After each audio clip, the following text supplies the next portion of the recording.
Film की शुरुआत होती है माउंटेन्स यानी पहाड़ों को दिखाने से, जहाँ एक जालिम राजा अपनी आर्मी को लड़ने की ट्रेनिंग दे रहा था, उन्हें लीड कर रहा था क्योंकि वो एक शहर पर हमला करने के लिए तैयार कर रहा था। इतनी ही देर में यह जालिम राजा की साथी भी आ जाती है, जो एक वीर चुड़ैल थी, जिस वजह से काफी खतरनाक थी। वो यहाँ शहर के हालात को देख कर आई है और राजा को बताती है कि ये वक्त हमला करने के लिए एकदम परफेक्ट है। इसलिए जालिम राजा की आर्मी, जिसका नाम बारबेरियन फौज था, वो शहर पर हमला कर देती है। इनका नाम बारबेरियन इसलिए था क्योंकि फौज में सभी वैशी जालिम खूंखार थे। जो सोल्जर थे वो भी जालिम थे। इसके अलावा कई सारे वुल्फ्स, भेड़िए और खतरनाक क्रोस, काले कौवे थे। उन्होंने शहर पर हमला करके बुरा हाल कर दिया। बहुत सारे लोगों को मौत के घाट उतार देते हैं। इनमें जो सोल्जर्स थे उन्होंने शहर के लोगों पर तलवारों से हमला किया, जबकि वुल्फ्स लोगों पर झपट रहे थे, घसीट कर नीचे गिराकर हमले कर रहे थे। करें बात क्रोस की, वो पहले लोगों को चारों तरफ से घेर रहे थे, फिर हमला करके उन्हें नोच नोच कर खा रहे थे। इसीलिए वहाँ हर तरफ खून फैल गया। तभी वहाँ जालिम राजा आ गया, पर इतना कुछ होने के बाद भी उसका दिल नहीं भरा और अब वो अपनी बारबेरियन फौज को इस शहर के महल पर हमला करने के लिए कहता है, जहाँ पर किंग यानी कि राजा रहता है। वो यहाँ से कुछ दूरी के फासले पर है, क्योंकि ये जालिम राजा किंग की भी जान लेना चाहता है। अब हम किंग के बेटे को देखते हैं, जो बिजली की गरज चमक देखकर घबरा रहा था, और जब बिजली एक पेड़ पर गिरी तो वो काफी डर गया। बिजली की खौफनाक आवाजें भी उसे बर्दाश्त नहीं हो रही थी, इसीलिए वो कानों पर हाथ रख के वहाँ से भागने लगा और एक महफूज सी जगह पर आकर छुप जाता है। पर इतनी देर में महल का सर्वेंट यहाँ आ गया। वो किंग के बेटे को यहाँ से लेकर महल आ गया, जहाँ पर किंग एक मीटिंग में मसरूफ थी। वो सर्वेंट को कहती है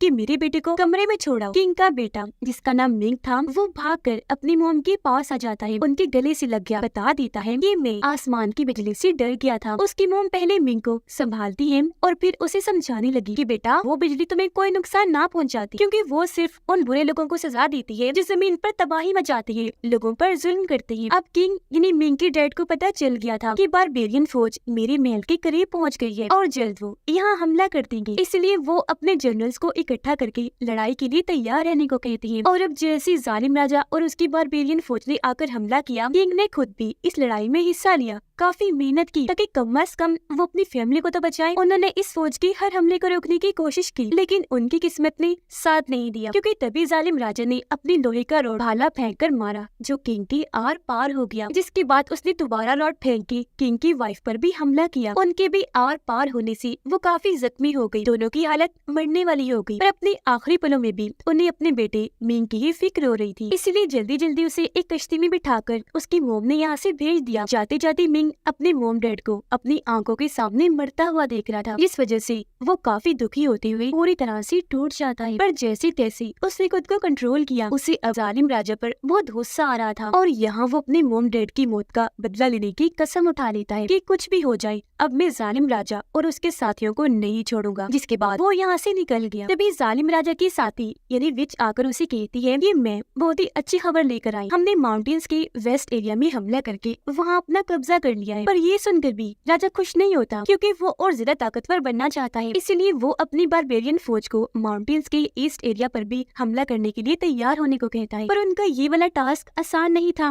बल्कि यूँ कहें कि मौत को दावत देने वाली बात थी, क्योंकि विच उसे बताती है कि ईस्ट एरिया में हमला करना बेहद मुश्किल है। वजह ये है कि सालों से एक ब्लैक ड्रैगन ईस्ट एरिया की हिफाजत कर रहा है, जो बहुत ही बड़ा और खतरनाक है, और वो वहाँ की एक केव गार में है। जिस पर राजा कहता है कि कोई मसला नहीं, हम उस ड्रैगन से बचते हुए वहाँ हमला कर देंगे, जिसके लिए हम बहुत बड़ी टनल सुरंग बनाएंगे, जिसके रास्ते हम ईस्ट एरिया में जाकर वहाँ हमला कर देंगे। विच उसे कहती है कि ये भी कोई समझदारी का फैसला नहीं है, क्योंकि ऐसे तो हमें काफी टाइम लग जाएगा। पर राजा, जो अपने इरादों का पक्का था, कहता है कि जो भी है, हमला करके वहाँ भी मैंने कब्जा करना है, और अगर हम सुरंग बना लेंगे तो मैं अपना प्लान बगैर ड्रैगन के खतरे से अंजाम दे पाऊंगा। और अब ऐसे ही करते करते 20 साल गुजर गए। उन माउंटेन्स के पास एक बहुत ही प्यारा छोटा सा गाँव दिखाया गया, जहाँ पर लोग बहुत अमन सुकून से रहते थे। यहाँ पर एक बूढ़ा आदमी बच्चों को ब्लैक ड्रैगन के बारे में बता रहा होता है कि उस ड्रैगन को काफी साल पहले एक गॉड देवता ने सील यानी कि कैद कर दिया था। यही नहीं, बल्कि वो गॉड पूरी दुनिया की हिफाजत भी किया करती थी। वो स्काई आसमान के गॉड थे, जो बहुत ही पावरफुल ताकतवर है। वो 100 साल में एक बार एक ऐसे इंसान को चुनते हैं जो पूरी इंसानियत की हिफाजत करता है, लोगों को जुल्म से बचाता है। तभी इस गांव की एक लड़की दिखाई गई, जिसका नाम यूली था। उसके पास ये खूबी थी कि वो जानवरों से बात कर सकती थी, वो इसकी बात समझ सकती थी और ये उनकी। पर किसी को भी यूली की इस खूबी का अंदाजा नहीं था। हर कोई उसका मजाक बनाकर उसे पागल समझता था, यहाँ तक कि बच्चे भी उस पर हंसते थे। इतनी ही देर में यहाँ एक घमंडी लड़का अपने गार्ड्स के साथ आ गया, जो दरअसल इस गाँव के हेड का बेटा था। वो यूली पर हंसते हुए उसका मजाक बनाने लगा और उसे इस बात से चिढ़ाने लगा कि तुम्हारे गाल पर लाल रंग का निशान बना हुआ है, जिस वजह से तुम बदसूरत लगती हो। तुम बिल्कुल कोई डीमन शैतान जैसी दिख रही हो, और बेचारी को काफी चिढ़ाता है। इस बीच वहाँ एक और लड़का आ गया जो काफी अच्छी आदत का था। वो कब से सब कुछ देख रहा था, इसलिए हेड के बेटे और उसके गार्ड्स को रोकता है कि तुम यूली को परेशान ना करो। वो हेड के बेटे को काफी बातें सुनाकर उसकी बेइज्जती भी करता है कि तुम में जरा इंसानियत नहीं, तुम कैसे एक मासूम लड़की को परेशान कर रहे हो। इस बात से अब हेड के बेटे को भी गुस्सा आ गया। वो जब आगे आया तो वो लड़का हेड के बेटे के मुंह पर मुक्का मारकर उसे नीचे गिरा देता है, जिसके साथ ही उसे वो ख्याल आने लगी जब जालिम राजा उसके मोम डैड यानी कि किंग और रानी को मार रहा था। जी हाँ, ये लड़का और कोई नहीं बल्कि मिंग था, जो अब बड़ा हो गया है। बचपन में जो उसने देखा उस वजह से ये ख्याल उसे अक्सर सताते हैं और किसी के साथ भी वो गलत होते हुए नहीं देख सकता। इतनी ही देर में यहाँ विच भी पहुँच गई, जो गाँव के एक आदमी पर हमला करके उसे मार गिराती है, जिसके बाद अपने हाथ को एक आदमी के सीने में घुसा देती है। हाथ आर पार करके बड़ी बेरहमी से उस आदमी का दिल निकाल लेती है। ये चीज गाँव के बूढ़े आदमी ने भी देख ली थी, इसीलिए वो फौरन गाँव के हेड के पास गया और उसे इस खतरे विच के बारे में बताता है। साथ ही वो ये भी खबर देता है कि बहुत जल्द जालिम राजा की बारबेरियन आर्मी ईस्ट एरिया पर हमला करके वहाँ अपना कब्जा कर ले, जिस बीच वो हमारे गाँव पर भी हमला कर देंगे। ये सुनकर गाँव का हेड हंसने लगा, कहता है कि वहाँ पर बारबेरियन आर्मी का जाना नामुमकिन है, क्योंकि वहाँ ब्लैक ड्रैगन है, जिसके नाम का खतरा ही काफी है। यहाँ पर मिंग को हेड ने बांधा हुआ था, क्योंकि मिंग ने हेड के बेटे को मारा जो था कि इतनी ही देर में यह हेड का बेटा भी आ गया। कहता है, डैड इसे छोड़िएगा, मत, कड़ी सजा देना, क्योंकि ये मेरी नकल भी कर रहा था। अब इससे पहले हेड मिंग को कुछ कहता, यहाँ पर मिंग के सौतेले डैड आ जाते हैं, जिन्होंने उसे गोद लिया था। वो अपने साथ पसंदीदा हथियार अपना हथौड़ा भी लेकर आए थे ताकि मिंग को बचा सके, पर इस चीज का फायदा नहीं होता। दोनों को ही मारकर जेल में कैद कर दिया जाता है। अब हेड का बेटा काफी गुस्से में था, क्योंकि वो एक गेम में हार गया था। ये देखकर उसका दोस्त कहता है कि तुम तो ये गेम हर बार ही हार जाते हो। ये सुनकर हेड के बेटे को और बुरा लगा। वो अपने दोस्त को थप्पड़ मारकर कहता है कि अपना मुंह बंद करके बैठ जाओ। जिसके बाद वो जेल आया मिंग के पास, ताकि उसे परफेक्ट पंच मारना सीख सके, क्योंकि वो उस लड़के को मुक्का मारकर अपना बदला लेना चाहता था जिसने उसे हराया। लेकिन यहाँ मिंग उसे ही मारकर अपने डैड को लेकर बाहर आया, जेल से भाग जाता है। लेकिन उन्हें गार्ड्स ने देख लिया था, वो पीछा करने लगते हैं। मिंग नहीं चाहता था कि मेरे डैड को किसी मुश्किल का सामना करना पड़े, इसलिए वो उनको वहीं छोड़कर गार्ड्स को अपने पीछे लगा लेता है, ताकि ऐसे उनका ध्यान भटक जाए और उसके डैड यहाँ से भाग जाए। अब यूली जब मिंग को मुसीबत में देखती है तो उसकी मदद करने लगी। वो एकदम से अपने फ्रूट्स वहाँ पर फेंक देती है, जिससे गार्ड्स की पाँव फिसले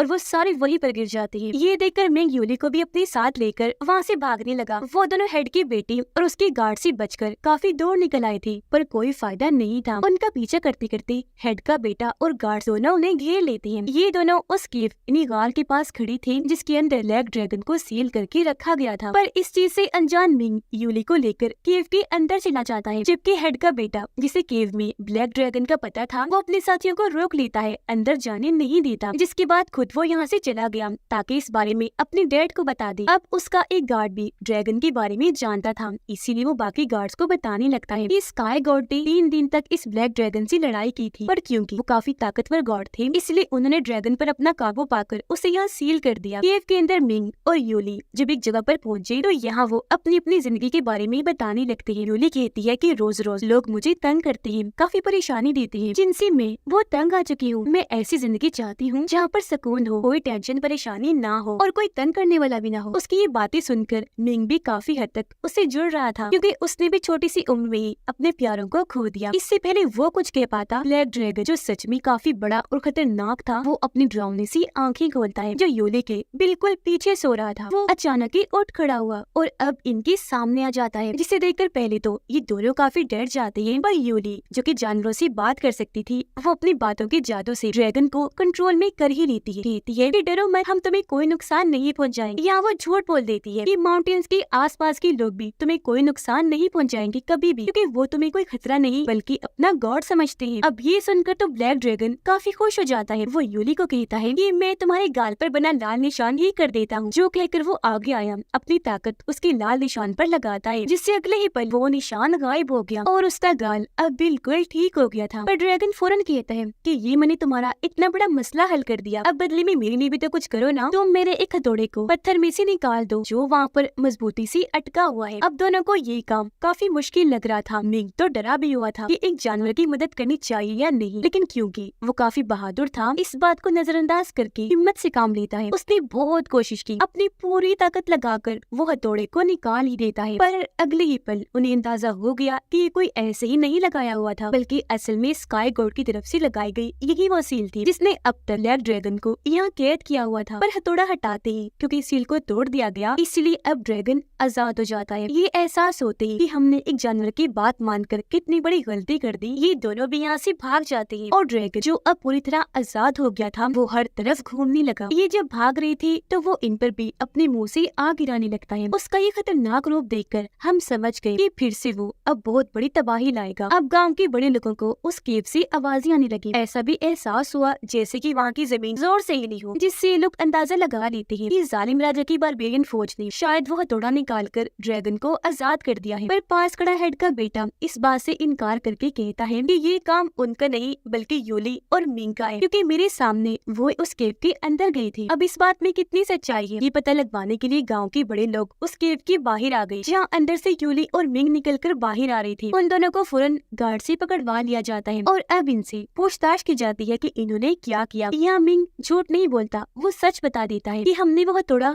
उस पत्थर से निकाल दिया जिस वजह से ब्लैक ड्रैगन आजाद हो गया है। जो सुनकर सारे ही काफी परेशान हो जाते हैं, क्योंकि वो जान गए थे कि अब जल्दी वो ड्रैगन हमारे लिए जान का अजाब बन जाएगा, जिससे हमें बहुत खतरा होगा। इसलिए गाँव का हेड यूली और मिंग को वहाँ बंधवा देता है और उन्हें मौत की सजा सुनाकर अपने गार्ड्स को ये हुक्म देता है कि उन्हें जिंदा जला दिया जाए। ये देखकर मिंग उससे जान की भीख मांगता है और कहने लगा कि मुझे एक और मौका दे दीजिए, मैं ब्लैक ड्रैगन को अपने कंट्रोल में कर लूंगा, जिसके बाद मैं हथौड़े की मदद से उसे दोबारा सील करके वहाँ कैद कर दूंगा। इसके लिए हेड मान तो गया, पर उसे मिंग पर भरोसा नहीं था कि वो ऐसा कर भी पाएगा या नहीं। इसलिए वो मिंग से कहता है कि अगर तो तुमने ऐसा कर लिया तो ठीक है, वरना हम यूली को ही जिंदा जला दे। फिर अब मिंग दोबारा से उस केव में गया, उसे वहाँ वो हथौड़ा पड़ा हुआ दिख गया, जिसे फौरन वो उठाकर आगे बढ़ा ताकि ड्रैगन को कंट्रोल में कर सकूं। पर जैसे ड्रैगन ने उसे देखा वो मिंग पर हमला कर देता है, उसके पीछे पड़ गया। वो मुंह से आग निकालने लगा, जो आग इतनी ज्यादा थी कि इसका असर गांव के लोगों पर भी पड़ रहा था। उन्हें भी तकलीफ हो रही थी, इसीलिए हर तरफ अफरा तफरी मच जाती है। ब्लैक ड्रैगन को इतना खतरनाक पाकर वो गार्ड जो मिंग के साथ आए थे इधर उधर भागने लगते हैं, जिस वजह से गांव के बड़े लोग काफी परेशान हो गए। वो हर जगह उस नोट को ढूंढने लगते हैं जिस पर लिखा गया था कि इस ड्रैगन को सील कैसे किया जा सकता है या फिर इसे छुटकारा कैसे मुमकिन है। मिंग इतना बहादुर था कि वो अब ड्रैगन के पीछे पड़ जाता है, बार बार हथौड़े से उसकी दुम पर वार करता रहता है, जबकि उन दोनों की लड़ाई से गार्ड्स डरकर भाग रही होती है। और अब मिंग बड़ी हिम्मत करके ड्रैगन की दुम पकड़ने में कामयाब हो जाता है और किसी तरह हथौड़े की मदद से ड्रैगन को कंट्रोल में भी कर लेता है, जिस वजह से मिंग तो काफी खुश हो गया। पर इससे ड्रैगन को बहुत गुस्सा आ चुका था। वो अपनी दुम से मिंग पर वार करके उसे दूर फेंक देता है, जिससे हथौड़ा भी उसके हाथ से छूटकर गिर गया। गाँव के बड़े लोगों को वो नोट भी मिल गया था, जिस पर लिखा हुआ था कि ड्रैगन को सिर्फ आसमानी बिजली से ही रोका जा सकता है। जिस बीच ड्रैगन बार बार मिंग को उठा कर पटक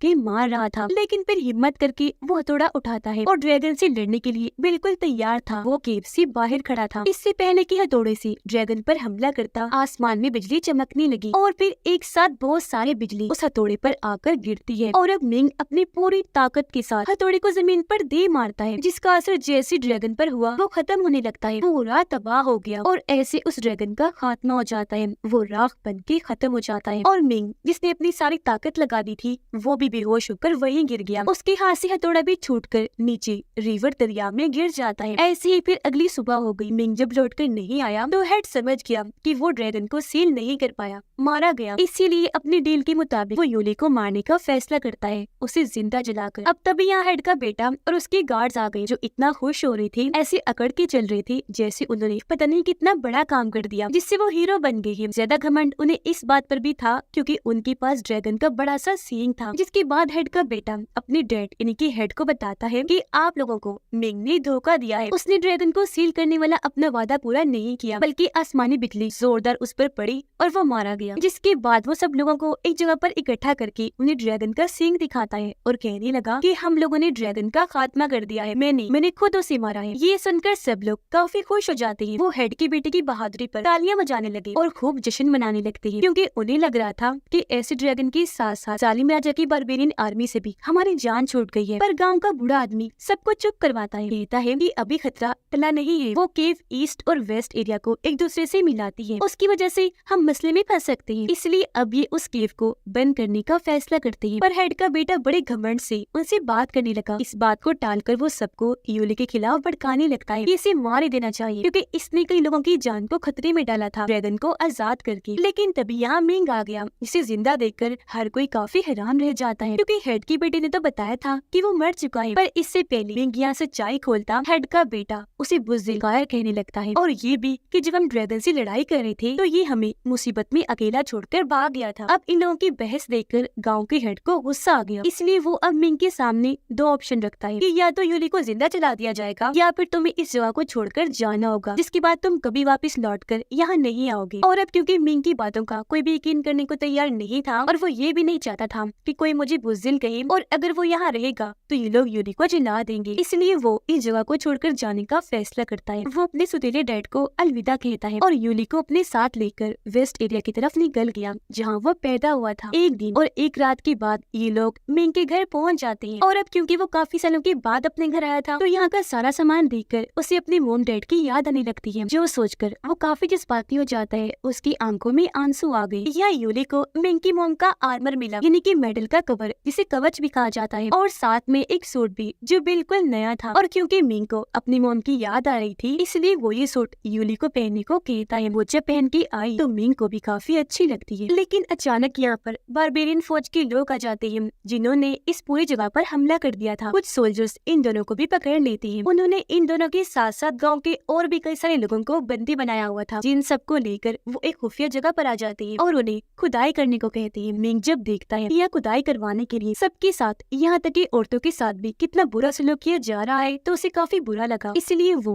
एक गार्ड का रूप लेकर मिंग को ढूंढते हुए उसके पास आया और उसे यहाँ से लेकर भागने की कोशिश करता है। इससे पहले यहाँ से निकलते वो सारे क्रोस आ जाते हैं जो उसी विच के थे। उनका ये मुकाबला कर ही रही थी कि तभी एक वुल्फ भी आ गया, जिसे मिंग पीछे हटाने की कोशिश कर ही रहा था कि तभी वो नीचे गिरकर पहाड़ से लटक जाता है। पर एक बार बेरियन सोल्जर उसे फिर से ऊपर लाया, काफी मारने के बाद उठाता है और रिवर में फेंक देता है। ये सब भी काफी नहीं था कि अभी बहुत सारे बारबेरियन शार्क्स आकर मिंग पर हमला कर देती है। पर यह खुशकिस्मती से उसे वही हथौड़ा मिल जाता है जो ड्रैगन से लड़ते हुए रिवर में गिर गया था और अब उसके अंदर क्योंकि बिजली की ताकत थी तो उसे लेते ही वो खुद भी काफी ताकतवर बन जाता है। पहले वो सारे शार्क्स को मारता है जिसके बाद बड़ी पावर से बाहर आया और उस आदमी को भी मार देता है जिसने उसे रिवर में फेंका था। उधर तब तक विच ने यूली को पकड़ के बांध दिया था। वो जानती थी कि यूली के पास खास किस्म का ताकतवर दिन है जो इसे हेवन इन्हें जन्नत में रहने वाले सबसे बड़े गॉड ने दिया था। वो उसे नाखून मारकर पहले जख्मी करती है, फिर उसका खून चखती है जिससे उसे पता चल जाता है कि केव में क्या हुआ, यानी कि वो ड्रैगन मर चुका है जो इस एरिया की हिफाजत किया करता था। वो काफी खुश हो गई ये सोचकर कि अभी वहाँ पर हमला करने का बहुत अच्छा मौका है। फिलहाल यूली को यही छोड़कर वहाँ से चली गई। मिंग यूली को ढूंढते हुए केव में आ गया पर वो उसे वहाँ नहीं मिलती, इसीलिए वो बाकी गार्ड से लड़कर बाकी लोगों को आजाद कर देता है जिन्हें यहाँ पर बंदी बना के रखा हुआ था। पर इस बीच व्हाइट रंग की वुल्फ आकर मिंग पर हमला कर देती है, उससे लड़ने लगी। वो बार बार उस पर वार करने के लिए आ रही थी जिसे मिंग उस हथौड़े की मदद से दूर कर रहा था। काफी लड़ाई के बाद अब जैसे व्हाइट वुल्फ ने अपना खास हमला किया, पूरी ताकत से मिंग ने भी उस पर हथौड़े से हमला करके उसे अपने कंट्रोल में कर लिया। उधर गाँव के लोग बारबेरियन फोर्स से लड़ने के लिए तैयार हो रहे थे। उन्होंने अपने अपने हथियार भी ले लिए थे और बहुत अच्छे से ट्रेनिंग भी कर ली थी। वो लड़ाई के लिए बिल्कुल तैयार खड़े थे। पर जैसे बारबेरियन फौज यहाँ आई, गाँव का हेड और उसका बेटा धोखा कर देती है। वो लड़ने की बजाय अपनी जान बचाने के लिए छुपने चले गए। बेचारे गाँव वालों को लड़ने के लिए अकेला ही छोड़ गई। लेकिन तभी यहाँ मिंग उसी व्हाइट वुल्फ पर बैठकर यहाँ आ जाता है। उसने अपने सुतेले डैड की जान बचानी थी जो जख्मी थे और बारबेरियन आर्मी उन्हें मारने ही वाली थी। वो उन्हें लेकर अंदर चला गया जहाँ गाँव के बाकी लोग भी छुपे हुए थे, जबकि व्हाइट वुल्फ जो अब पूरी तरह मिंग के लिए वफादार बन गई थी, वो बारबेरियन के लोगों को अंदर जाने से रोक रही थी, उन पर हमला कर रही। अंदर मिंग के डैड जिनकी हालत काफी खराब थी वो मिंग को देखकर काफी खुश हो रही थी, पर वो काफी दुखी हो जाता है क्योंकि तभी उसके डैड हाथों में ही दम तोड़ देते हैं। वो इस बात से टूट गया कि एक एक करके मैं अपने प्यारों को खो रहा हूँ। अब मिंग नहीं चाहता था कि बारबेरियन फौज इस गाँव को नुकसान पहुँचाए, वो यहाँ के लोगों को लूट कर उन पर जुल्म करे। इसलिए वो सब लोगों को इकट्ठा करके उन्हें हिम्मत देता है कि आप लोगों को कैसे भी करके ईस्ट एरिया की हिफाजत करनी है, जिसके लिए सबको एक होकर बारबेरियन फौज से लड़ना है। हमारी ये लड़ाई बहुत बड़ी होने वाली है जिसमें कैसे भी करके हमें उन्हें हराना है। और अब ये लोग जैसे बाहर आए, बारबेरियन फौज के साथ इनकी जोरदार लड़ाई होने लगी, जिस बीच यहाँ विच भी आ गई। मिंग जो काफी बहादुरी से लड़ रहा था, विच उसे कमजोर करना चाह रही और उसे पता था कि मिंग की कमजोरी क्या है, जो यूली थी। इसलिए विच मिंग की आंखों के सामने